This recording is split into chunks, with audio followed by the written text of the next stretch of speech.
Rayas pintadas y parquímetros colocados, todo listo para la puesta en marcha del estacionamiento regulado en la Rochapea. Pero vecindario y comerciantes denuncian que no va a solucionar el problema de aparcamiento en el barrio. La mayoría de las plazas son de zona naranja, que es la más económica y la que más tiempo puedes tener el coche.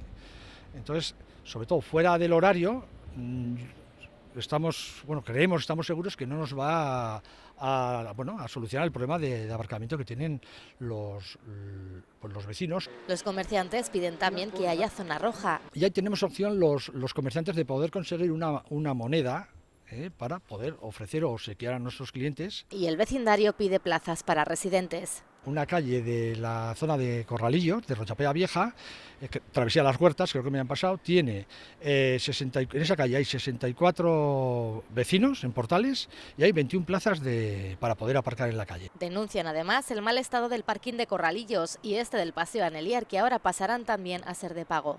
Aparcas el coche, lo aparcas encima de un socavón, encima de gravilla, no está decentado, y el día que llueva, pues igual salimos del coche a pagar, pisamos un charco. 16 colectivos se han movilizado para luchar por lo que consideran justo para el barrio.